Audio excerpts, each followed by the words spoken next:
Be with them, be their cheerleader. Get excited when they're better, because when they feel that, they know you care. Or on the flip side, don't be dismissive if you've got a little plateau. Say, okay, we got to make a change, and explain why. And I feel that personalization is what does it for people. Welcome to Personalized by Vitamin Lab, the show where we dive deep into the world of personalization in healthcare. I'm your host, Dr. David Deiser.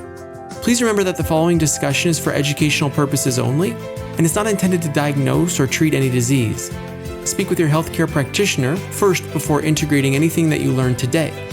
Join us as we explore the remarkable stories, breakthroughs, and possibilities that come with the pursuit of personalized healthcare.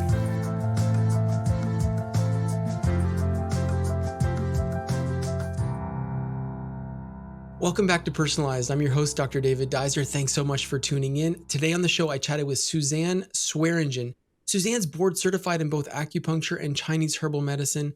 We had a really great chat about the integration of physical medicine therapies into your practice. She's a clinic owner. She has tons of experience. She's been in practice for 18 years and experienced the benefit of physical medicine when she was a young person, which inspired her to get into things like acupuncture, cold laser therapy. She tries to bring a holistic approach to her patients and does a really great job at it. I was inspired by her ability to integrate things like acupuncture, cold laser, cranial sacral into her practice to bring a full scope functional medicine, physical medicine practice to her patients. Please enjoy my discussion with Suzanne Swearengen. I think you'll like it. I'm here with Suzanne Swearengen. Hi, Suzanne. How are you? Good morning. Hello. I'm well. Thank you. Great. Welcome to Personalized. Thank you. Glad to be here. We're grateful to have you on the show today. We're going to be talking about individualized care and personalized medicine. We want to hear about how you're doing it. Can you first tell us a little bit about your practice? So I have a multimodality practice in Coral Springs, Florida, where I have combined the principles of natural medicine with the advantages of technology. So I try to tailor all of my patients' care and treatments to what will work best for them.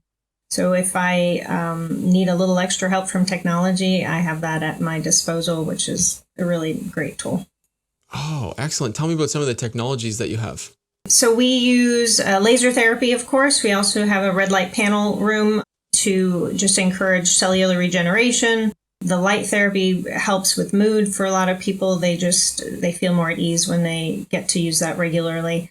And so we try to address both the physical and the mental, emotional components of well-being. We also do manual therapies, medical massage, craniosacral therapy. I have a hypnotist here as well.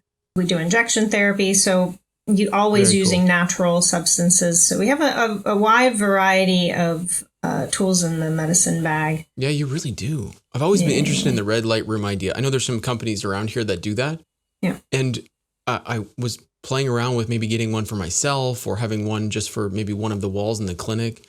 Tell me a bit more about how you use it. I know a lot of people are using it in chronic fatigue, but is there a specific sort of patient that walks in where you think, okay, this is red light room time?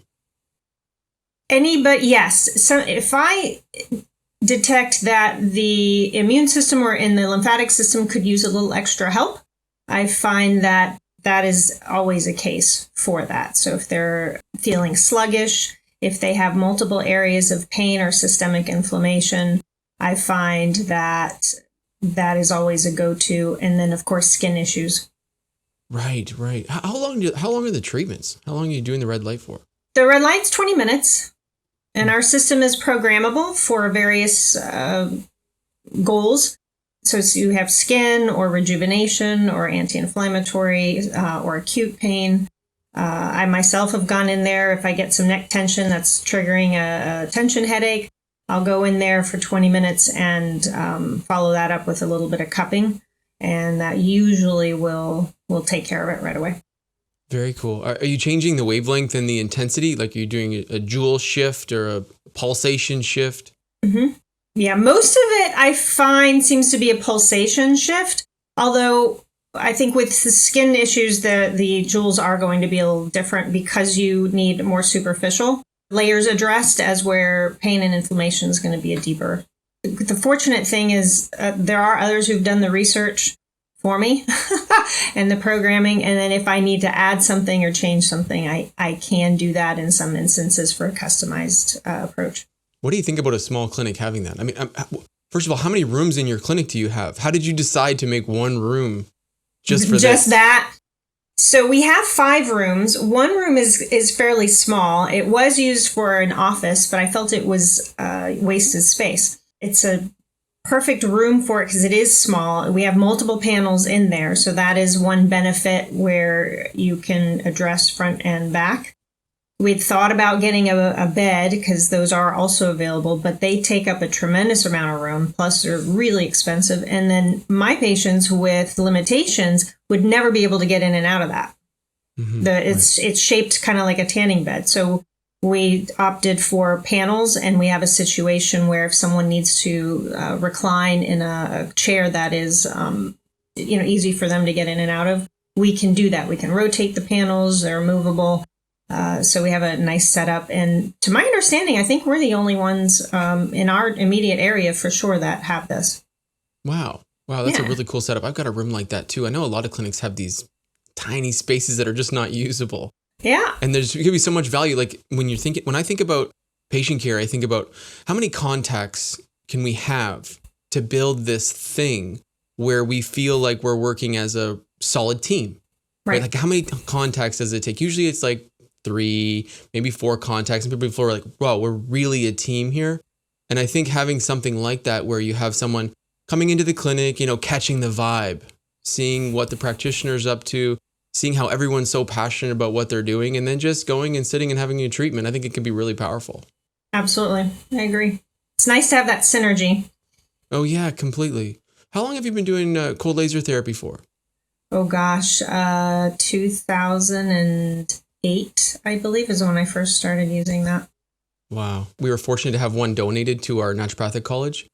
And so we got trained when I was in 4th year. It arrived and we got trained right away. So I had an opportunity to start using it right away. Are you doing mostly like joint work, skin work? What's your cold laser most prominent condition?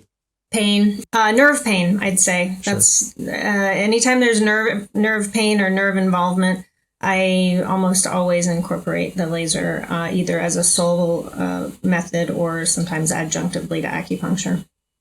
Oh yeah, smart. Acupuncture can be so good for nerve pain. Mm-hmm. Yeah. So you do them together? Mm-hmm. I love that.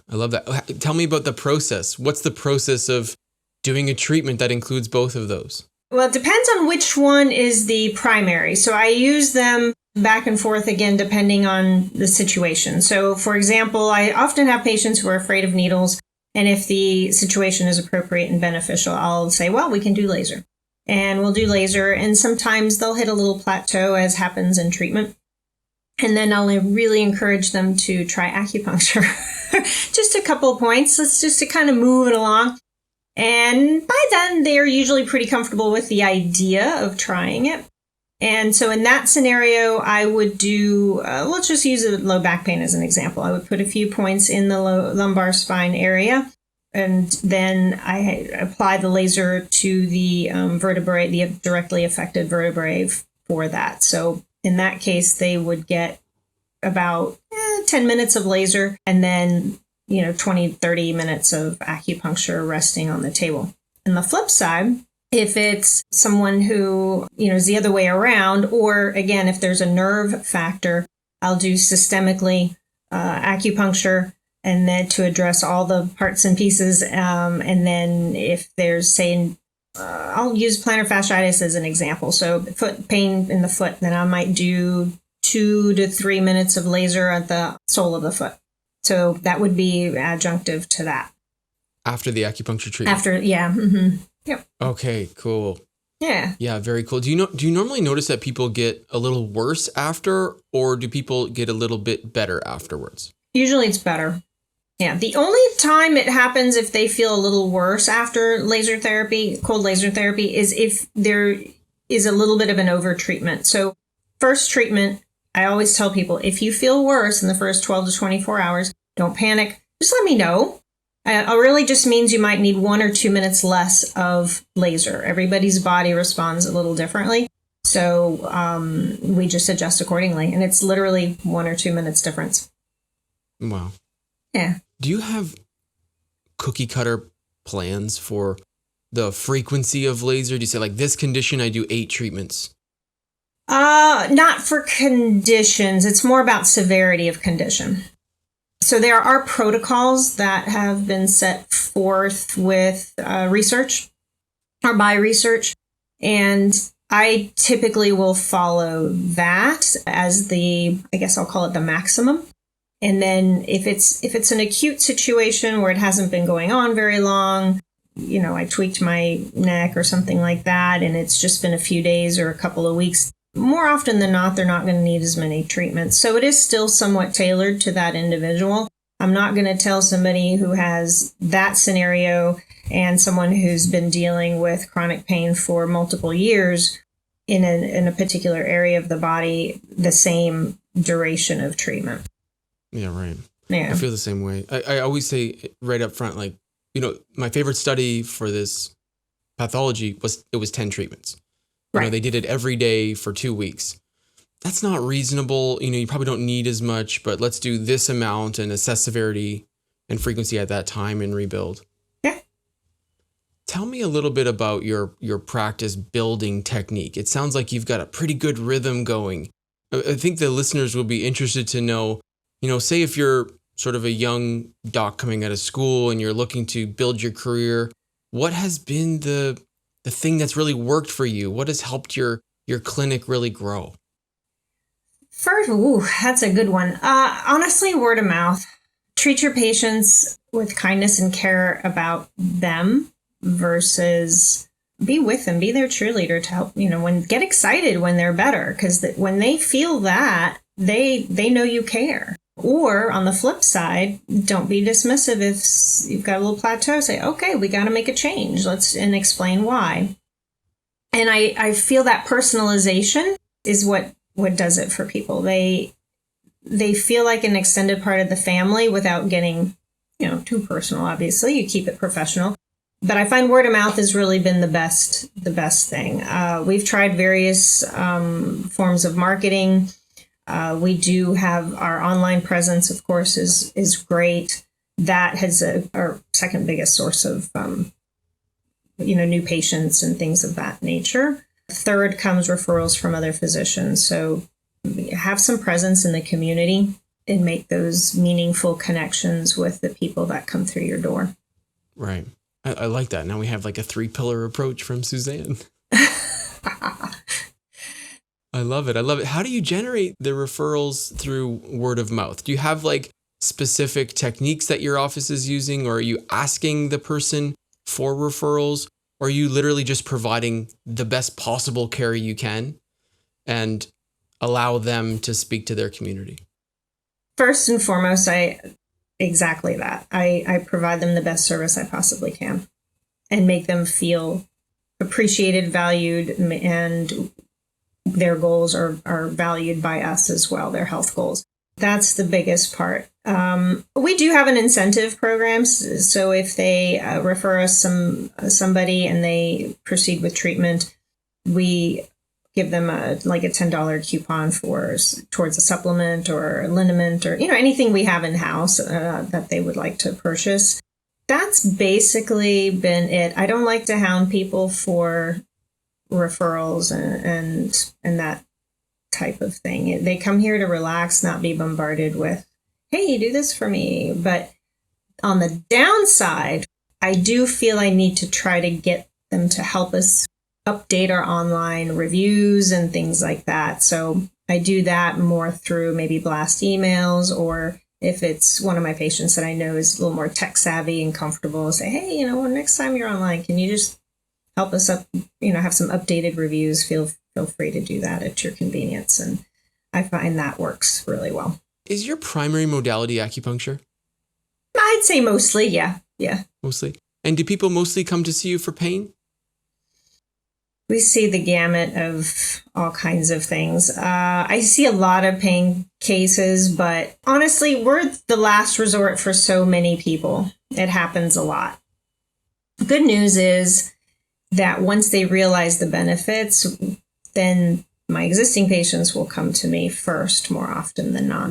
But we are often the last resort. They've tried everything else and they don't know what else to do. So they say, well, I read somewhere online or my friend told me about you that acupuncture might help this. Can you help me? So we do offer a free consult to come in and answer a couple of questions. One, can I help you? What's going on? Can I help you? To what degree can I help you? Is this going to be 100% resolve, which is my preferred goal, but it's not always possible. And number three, to what degree is it then? If it's not 100%, are we looking at 50% improvement? Some people who are in, especially with pain, or if their conditions are so progressed, that's a big difference for them. They're great with 50 or 70%. So those three questions, and then what does that look like? What's the expected treatment plan and cost and that kind of thing. So I do try to be straightforward with everybody, and that I think works well in our favor. And there's an obligation. If they want a treatment that day, they do it. If they don't, then they don't. But I have about I'd say a 75 to 80% retention rate. Oh, excellent. Yeah, that's a really excellent strategy. I think it's so helpful for people to meet you before they start care. Yep. In that type of setting, right? In a relaxed setting, saying, listen, this is what I do typically, and this is what we can expect. Here's how it's going to look. Yeah. What do you think? Yeah. And then, that all of a sudden the expectations are removed. If they came in thinking they wanted this one modality that you don't do, of course, you're not going to waste anyone's time. It's done. Have you been doing that since the start? Pretty much. Mm-hmm. I've been encouraging new grads to do it. When I first started, I was totally against it. 15 minutes, what a waste of time, right? Like we need to get right into work. I was so naive about the whole process. But then when I started doing it, I felt it was there was so much value there. So you started right away. Tell me about your education. Where did you go to school and did they teach you to do that? Was there sort of like a business sense? Was there a clinic management sense in your education? I went to school at the East West College of Natural Medicine in Sarasota, Florida. I feel blessed because the faculty was mostly medical doctors from Asia and often China, but also Japan. So I felt like I got that experience even though I didn't have to travel abroad to do it. So I felt like we had a solid foundation. Also, broad spectrum, meaning we were also educated in the ways of thinking of allopathic medicine and homeopathy and things of that nature. It showed us what else was available, and you could, choose to study that further at another time or not. So that's my kudos to them for that. We did get some practice management, I think a semester or so. I think that's a big downside in the medical industry in general. I see that with medical doctors and DOs as well, where they're not taught practice management. The business side of it is really not a strong focus. It's kind of at the end of your last year, hey, here's a little bit of this, and I felt was a shortcoming. I have some background in business. My undergrad degree was a business degree, so I felt it gave me a leg up on a lot of that type of information. But bookkeeping, nobody taught you that. There's just lots of things that I felt really need more attention in that, in our field. Maybe it's changed. I don't know. I haven't followed up on it. But that would have been the thing I would have liked a little bit more on. And I felt for people who had less, background than I did in that, because they were really struggling. What were the first few years like? Did you start your own practice right away? I did initially, and I teamed up with another business where they did other wellness services, I'll say. So I rented a couple of rooms there. Looking back, I think the biggest advice I would give someone is to team up with an experienced, successful acupuncturist. Learn from them. Because after life brings you where you're supposed to be. So we ended up leaving that area and moving to another state where I joined a big practice. It was one of the only ones in that region. So we had people driving for hours to come see us, and I saw wow, a lot of rare conditions. And the owner and primary practitioner there, she's a medical doctor from China. She practiced acupuncture and chiropractic here in her practice, but did a lot of functional medicine. And that's where I learned what's possible. It opened my horizons to what is possible to do in the natural medicine world. So that was invaluable to me. I was there for 8 years. I learned from other practitioners that were in the office. I was the only other person who did acupuncture. We had other chiropractors, and that's what I would say to do is join somebody who has a business in acupuncture if you're a graduate for acupuncture, or if you're in naturopathic medicine, try to team up with someone who is already doing that can either be a mentor for you or just learn by observation. Just watch, pay attention, listen, and you can learn a lot from that. Was it like a mentorship for you, or were you... No. Were you watching and listening? I was watching and listening. I had a question. She would absolutely, answer, but or if I needed a little help with a more complex case, there was never an issue that way. But it was definitely pay attention, watch, and listen. And what type of modalities did you learn there? How did your scope become expanded? So that's where I learned about laser therapy. And we actually didn't even use it to its full capacity. When I went for my more formal training, because I like to keep that updated, I realized there was far more that it could do. We also had a hyperbaric chamber that we used for various purposes. And she did a lot of testing as well. So functional medicine type testing, saliva testing, urine, stool, the hormone testing, things of that nature. So that opened my horizons to that as an additional tool. Right. So it was very much a holistic practice. Completely. Full scope assessments, treatments, everything. Yeah. Vitamin Lab revolutionizes personalized supplements, empowering health practitioners to create tailored supplement formulations that address each patient's unique needs. Bring personalized health to your practice and choose from over 200 professional-grade ingredients to create vitamin formulas that improve patient adherence and result in tangible outcomes. All ingredients are sourced from the world's most trusted suppliers, and Vitamin Lab provides hands-on support to help you formulate and launch personalization to your patients. Say hello to a new era of personalized supplement solutions. Go to getvitaminlab.com/personalized to save $100 off your first formula. Oh, excellent. Cool. Yeah. I mean, mentorships and those type of experiences, they can be very hard to come by.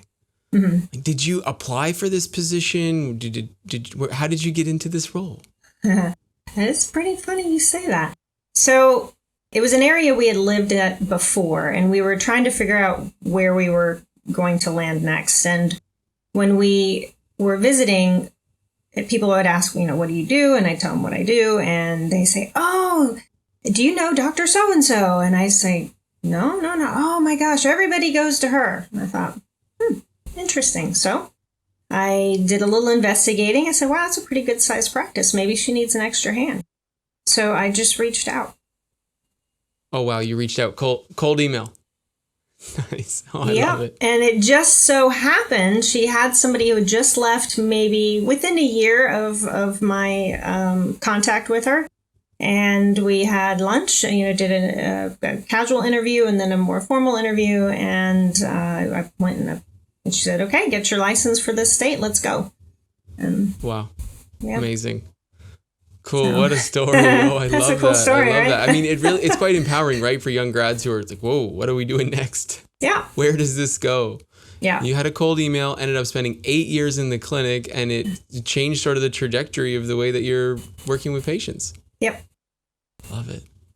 Love it. My story is one of my supervisors in school was leaving her position at this clinic, which was like a really great position.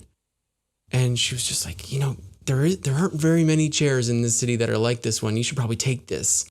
Would you like it? And I thought about it for like 2 seconds and then said yes. And I've been in the same chair ever since for 10 years. So lucky. That's awesome. Absolutely. It's, timing. Our big thing is partnerships, right? Like we're connected with a pharmacy. What are your partnerships like? Oh, good question.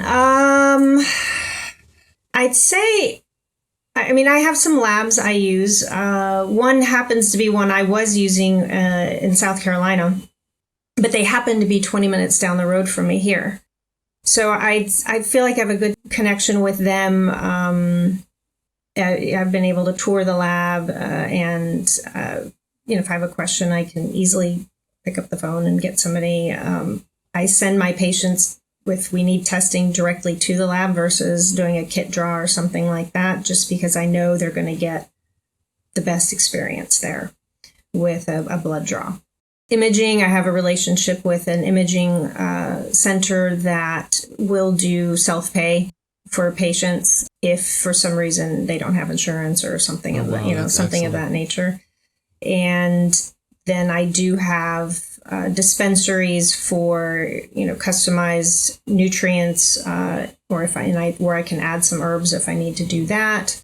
I also have a dispensary for just customized Chinese medicine herbs if I need to do that versus a patent pre-formulated thing. And then I also have another dispensary where it's all patent companies, where it's a mixture of herbs and nutraceutical type things. And again, I've been with them so long that I think they know who I am when I call,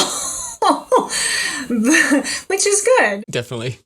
Hi, Suzanne. How are you? Yeah, pretty much. But it's good. You get that personalized experience, and I'm confident to send my patients to say, okay, this is what you need to order. I'll send them what's called an easy script. And if there's a problem with it, meaning it's out of stock or it's not available, or the patient has a question that they ask when they tried to order, within 24 hours, they're reaching out to me for a solution, which I think is great.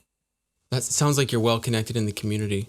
I think that those connections are so important. And the fact that you trust in the work that those companies are doing can be so helpful. I know, like, a lot of times when I'm working with people, I'll say the quality of all the brands here are excellent. Like in Canada, there's typically no doubt about the brands, but patients still, they want to know what I would like them to do. What brand would I like them to use? What company would I like them to work with? What's the best lab company from my perspective? It sounds like you have, your little, your niche partnerships kind of in the community. Yeah. Love it. Are you working with any other physicians, allied healthcare practitioners, for example?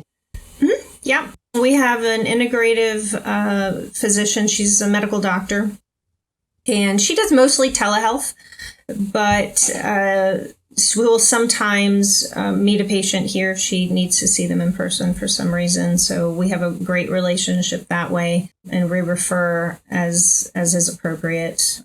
She thinks somebody could benefit from some kind of acupuncture or manual therapy or something like that. She will definitely refer, or if I have a case that's got me a little stumped or it's more complex and needs an integrated approach, because she will prescribe medications if it's appropriate and necessary. So I love that relationship. It holds a lot of credibility, and it's another tool that I have for my patients, because I get that question a lot. Do you know of an integrated doctor? And there aren't many. I know a couple that I will refer out to for other purposes, but knowing that I have a good resource, a trusted resource that I know they'll have a great experience is invaluable. I love that. And chiropractors too. I refer out to chiropractors, and I try to pair patients up with ones that I know they'll be comfortable with. Because some people are worried about being adjusted. So, I say, I'm going to give you 3 names. I'll tell you a little bit about each one. You decide for yourself. But either all of them are going to be good. It's just a matter of their technique as to if you're going to be comfortable with that or not. Yeah. So that's probably the main thing. That's smart. How did you meet them all?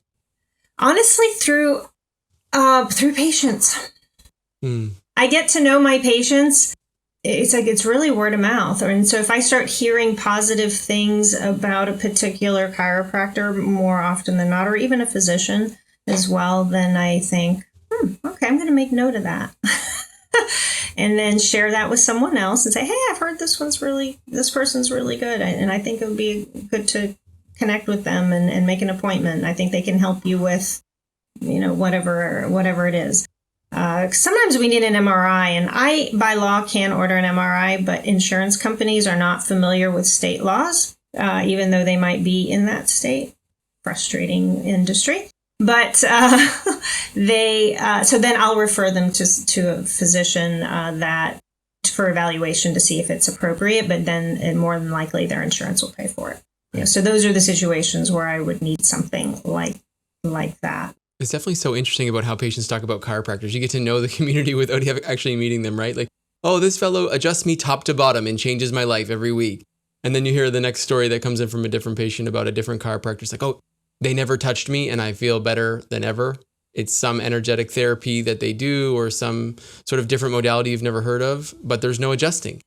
And then you sort of, all of a sudden you have this Rolodex of people that you haven't met. Yeah. And we get to know each other through, oh yeah, she's referred me so-and-so, or he's referred me so-and-so. Or so we definitely, we get a nice community connection with sometimes never even meeting. But I find that's good when you hear other people speaking highly of someone. Absolutely. In the spirit of personalization, I need to know a little bit about your journey. How did you get into acupuncture? Where are you from? And how were you inspired to take this on as a career? So basically it took 3 exposures. If you had asked me when I was 20 or younger than that, 25 even, hey, you want to be an acupuncturist, I would have laughed at you because I know in school you have to practice on each other. And I'm afraid of needles. Oh gosh. I'm needle phobic. No.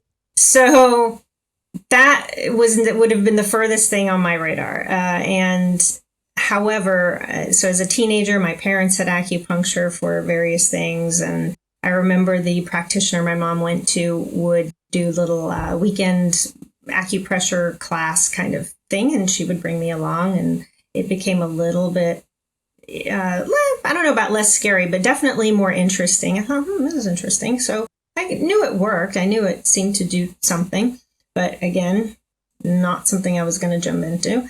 And then later in life, my early 20s, I had a situation where I developed carpal tunnel syndrome. But I had a complexity where I also had a pinched nerve in my neck, and nobody could really diagnose that.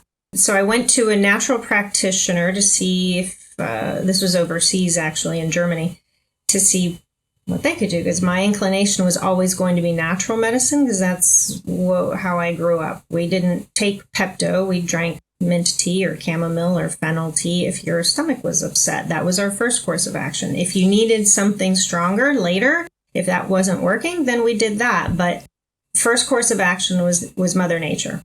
So I thought, well, I'm going to go that way and see. So over there, the informed consent at that time was a little different. He pretty much just says, okay, I'm just going to have you lay face down on the table. And before I knew it, he was putting needles in my back. Oh, gosh. Pretty much. But I thought to myself, well, I'm laying down. I can't see what's happening, and it's too late now, so just go with it. And it helped me. Mm. So I thought, that's interesting. Okay, not so scary. It really was not a bad experience. It just wasn't, I didn't know what he was, I thought he might adjust me or something. And then the final exposure was on my horse several years later, where he had slipped and fallen and had injured himself. And I had a competition coming up in about 2 weeks. And my vet at the time did acupuncture. So I brought him over to him to take a look. And he, because of the closeness of the show coming up, the competition, you can't do drugs. So he says, well, let's do acupuncture. So great, even better. That horse went from limping to not limping in one session. Oh, amazing. Wow, cool. Okay, so this is the first time on the show that someone's been inspired by a treatment to one of their animals. I love it. And that was the moment where I wanted to know how it worked.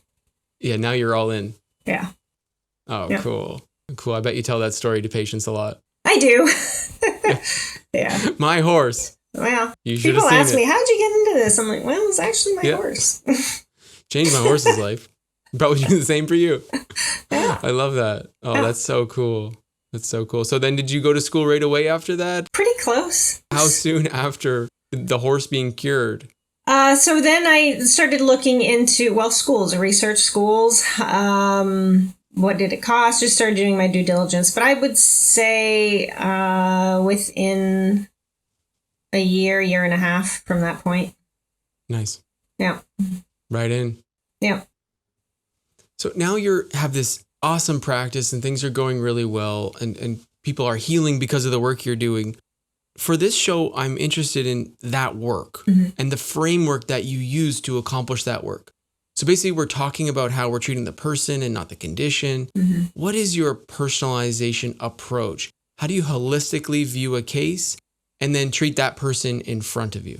We do a pretty extensive intake. So in acupuncture medicine, we look at patterns. So that in itself is already personalized medicine and has been for thousands of years. So that's step one, is you ask questions. Sometimes it seems unrelated. And I tell people, I said, I'm going to ask you things that are going to seem unrelated, but it's going to help me establish what your pattern is. Is it like 5-element theory? That is part of it. Yeah. That's part of it. But it's mostly traditional Chinese medicine theory. That's my foundation is TCM. I have diversified my skill set into 5-element, as well as some specific methods like Dr. Tan, and those types of approaches will often give immediate results because we are an immediate gratification society. So I've diversified that. But foundationally, for evaluation and assessment, I will use a combination of TCM and 5-element theory. And I can have 3 different people with the same, I'll call it diagnosis, say low back pain or fibromyalgia or whatever it is, diverticulitis, digestive issues. My intake has a lot of check marks, and that'll help me establish a base pattern. Then I'll ask some questions based on that. And I have 3 different people with the same thing and treat them very differently based on their pattern. And then we also look at the tongue and we check the pulse on the wrist. And there are qualities within those that are very individualized. That is, your tongue is your tongue. And that pattern that's on your tongue is specific to what's going on with you at that point in time. Same with the pulse, and it allows me to maybe ask some additional questions if I need to. Perhaps we might not have covered something, or just gives me a better indication of what points I should choose. Or, maybe acupuncture is not really the necessary thing. It actually helps me with that too. So yeah, you know what? I think this is a better approach for you. So it's all pattern based. I evaluate, determine what their pattern is, and come up with a treatment plan from there. Oh, very cool. Yeah, we learned a little bit about TCM in the college that I went to, and I'm inspired by the history. Yeah. The history is obviously so long, but also so powerful, right? Like if something is still around and people are still experiencing benefits from it, then it must be something that's incredibly powerful. So this approach, so we're talking about patterns and building an acupuncture protocol around this. Are you also thinking about nutrients and the rest of the physiology, the hormones, for example, and the digestion at the same time? 100%. And would you prescribe nutrition, supplementation? Are you using those sort of modalities as well? Mm-hmm. Yep, absolutely. So this is what I tell patients. Acupuncture, when we're talking about acupuncture or even laser, so the treatment is more about, I call it the gas pedal, right? It helps us guide and direct the body into the direction we want it to go into, to change that pattern of dysfunction and bring it to a pattern of function. But you have to fuel it. If you don't have the right gas, the right fuel, that car's not going anywhere. Same with the body. You have to fuel it with what it needs to perform and carry out the tasks we're asking it to do. So I absolutely will incorporate nutrients as is appropriate, diet, lifestyle modification, and movement and stress management, all those things. Yeah. So incredibly holistic. Tell me about the nutrition programming. Are you using the patterns to guide the nutrition programming like they do in TCM? Yeah, sometimes. Yeah, when it's appropriate. But sometimes I have to dig a little deeper and I'll do blood testing. I'll send them out for lab testing to see what their body's functional nutrient capacity is. Like what's happening there? What is your body using? What is it not using? If they have previous blood work, I'll look at that first to see if it's even necessary to spend the extra money to do, because it's usually going to be out of pocket. But I will absolutely do that. Do you find that there's any patterns that are really common in your region of the world versus the previous region you worked? So say the TCM patterns that you're following, is there some commonality between regions? Ooh, good question. I would say yes. And I'm trying to think back now what the dominant pattern. What I saw a lot of in South Carolina is I saw a lot of systemic problems, meaning, and a lot of over medication. So fortunately there, I had a physician that was his specialty, where if I had somebody who would literally, they would come to me with an 8x10 page, and each line had a medication on it. So they're taking 20 medications. And I thought, some cases I say, this might be your problem, but I can't change it. Go see this doctor and have him evaluate. And more often than not, he would make adjustments to it and they'd start to feel better between that and then the acupuncture helping, or the craniosacral, whatever it was we were doing, helping them feel better faster. Here in Florida, I can definitely say the pattern is dampness. I was going to say that because when I woke up this morning, the humidity in my kitchen, I'm in Vancouver, which is a rainforest. The humidity was 80%. I thought, whoa, okay, wait a minute. This doesn't seem right. This is not good for people. Yeah, exactly. So you experience that a lot there too. Absolutely. Dampness. And then I would say damp heat, and more so in the older, so UTIs, things like that is what we consider damp heat. In older people, I'll see a lot of that. And that, but definitely dampness, phlegm, things of that nature. Yeah. Completely. Okay. Thank you for sharing. I don't have a deep interest in epidemiology, but I am trying to help as many people as possible. So from the show, kind of like, if you're not a practitioner watching this and you're living in the region, it's something to be curious about, right? Which is the dampness that occurs in this region, maybe the damp heat that is so prominent. Yep, absolutely. And the conditions that are, come up because of that. Yeah, it's interesting. An easy example to give a layperson is say, have you ever traveled somewhere and say your allergies get better, or your hair feels healthier, or your skin is less dry or less breakouts? That's environment, but it can be managed where you are. You just have to give your body what it needs to handle it better. Oh, that's a really great example. Thank you for that. I'm going to steal that. Feel free. Thank you. Tell me a little bit about, I need to go a little bit deeper into the clinical practice side of things, because I know people are interested in clinic building, for example. What is the one lesson, if there is one in particular, that maybe you had to learn the hard way? One thing that, really changed sort of your trajectory going forward because of your trajectory changed because of this one lesson? Oh, gosh. I don't know if it changed my trajectory. I guess it did. Yeah, it did. The whole situation with health insurance companies, I'd say, is what I learned the hard way. Meaning, so I did get educated. I went to seminars to understand coding and billing and proper note taking and case management, things like that. So I was really proud of that. And for a couple of years, it was great.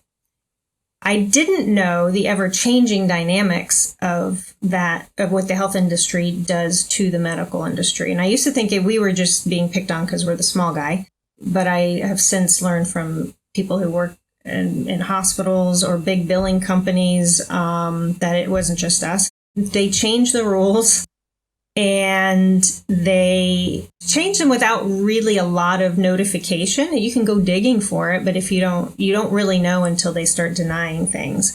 I'm fortunate in that I am pretty savvy, or educated, I should say, and we do our own. But that, I'd say, was the hardest one, because at first they all encourage you, get a network with all these companies and it'll bring you patients, and it does. But now you're a volume-based practice, spending a lot of your time crossing your T's and dotting your I's for billing and note management instead of focusing on your patient. So I still take insurance, but a few years ago, there was one particular company that decided to outsource their physical medicine department to another company that does not have a good reputation. And I decided at that time, then I just won't take that insurance. Okay. So I'm not in network with as many as I used to be, and I'm much more selective about who I really research them before I join a network. As where before it was more, do it, brings more people to you, you can help more people. Which, I would love to do that, but if it becomes a distraction from that person's care, then it's not beneficial. Oh gosh, that's something I haven't had to think about. I'm so fortunate in that we're not part of the public system here. We do accept extended medical insurance in a similar way to what patients do in the US, but it's not like we necessarily need to sign up with the company. So you have to sign up with them to be in network. To be in their network. Okay, interesting. And they have different coding and rules and regulations. And they change pretty much every year. And that's the part I didn't know in the beginning. I had no idea. It was always changing. Any suggestions for people trying to manage this? The biggest thing is to look for seminars where they will give you the updates. Join an organization with your state or your bigger governing body, so that they can help keep you informed. So here in Florida, I'm with I'm in FSOMA, which is the Florida State Oriental Medicine Association.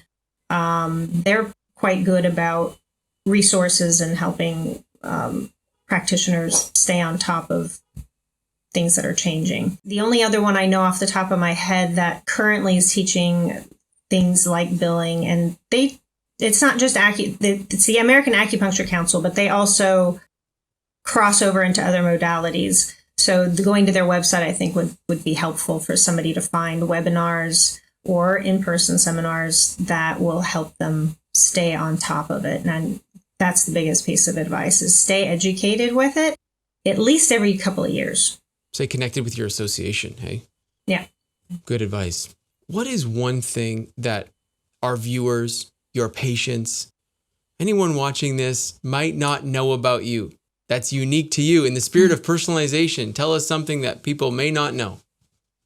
Well, I'm going to reverse back to the needle phobia. To this day, okay, if I have to go have blood drawn or need an injection or even acupuncture, I'm very particular about who's on the other end of that needle. And if I have to have blood drawn, I lay down. I go, hey, you need to lay me down. Well, we don't have that. Well, you're going to find one unless you want me on the floor. It's possible. Unless you want me on the floor. Can we take two sides of this, please, Suzanne? Tell me, like from a practitioner standpoint, how do you get by this? Does this bother you in your daily life? No, not at all. So it's more about the accepting, right? It's more about getting acupuncture, having blood drawn. Yeah, but that has made me a better practitioner, I think. Number one, if I have someone who is afraid of needles, I understand that. I get it. I don't make it, it's no big deal, you'll be fine. I don't do that. I say, I understand. You are in control. So just keep me posted. I'm going to walk you through everything. Or some people don't want that. They just do it. But that's okay too. I do whatever makes them comfortable. And I can probably count on one hand how many people where it was not okay for them.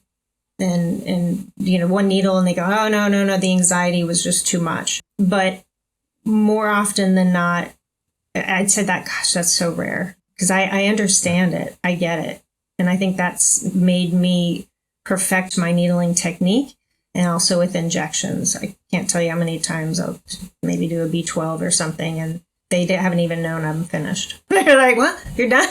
What? That didn't feel like anything. Come on. And then they say, yo, you're the best.